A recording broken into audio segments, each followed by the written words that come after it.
Sate kere, kuliner khas Boyolali yang gurih dan lezat. Sate kere adalah salah satu kuliner khas Boyolali yang terkenal dengan kelezatannya. Sate kere ini berbeda dengan sate pada umumnya lantaran terbuat dari daging sapi muda yang dipotong kecil-kecil dan disajikan dengan bumbu kacang yang khas. Dikenal dengan harganya yang sangat terjangkau, menjadikan sate kere salah satu kuliner yang bisa dinikmati oleh semua kalangan. Sate ini biasanya dijajakan oleh pedagang kaki lima di sekitar kota Boyolali. Namun, karena kelezatannya yang sudah terkenal, kini sate kere juga bisa ditemukan di beberapa restoran dan warung makan di Boyolali dan sekitarnya. Bahkan keberadaannya juga sudah bisa dijumpai di daerah Solo dengan mudah. Sate kere Boyolali terbuat dari bahan dasar jeroan sapi seperti kikil, jantung, usus, hati sapi, dan tempe gembus yang dibakar. Untuk penyajiannya, sate kere masih sama dengan sate pada umumnya. Menggunakan bumbu kacang berpadu dengan sambal kecap dengan beberapa potongan lontong.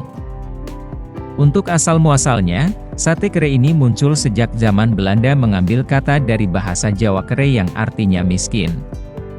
Pada zaman dahulu kaum pribumi tidak mampu untuk membeli daging ketika akan menikmati sate. Hal itu karena daging merupakan salah satu makanan mewah yang hanya bisa disantap oleh bangsa kolonial dan kaum derajat tinggi. Maka dari itu, kaum pribumi membuat sate dengan bahan yang mereka miliki. Sehingga muncullah kuliner sate unik berbahan tetelan atau jeroan sapi. Namun untuk perihal rasa, gurih dan lezatnya sate kere ini selalu menggoda untuk dinikmati. Perihal pengolahan, sate kere punya langkah yang tidak jauh beda dengan pembuatan sate khas daerah lain.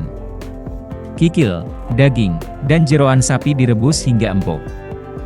Selanjutnya daging dipotong menjadi bagian kecil-kecil dan tusuk bersama tempe gembus.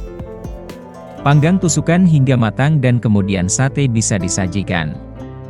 Dikenal dengan sambal kacangnya yang manis gurih, sate khas Boyolali ini bisa disantap kapan saja sesuai preferensi masing-masing. Mengingat kondangnya sate kere sekarang ini, tentu bukan hal sulit untuk menemukan lokasi untuk mencicipi.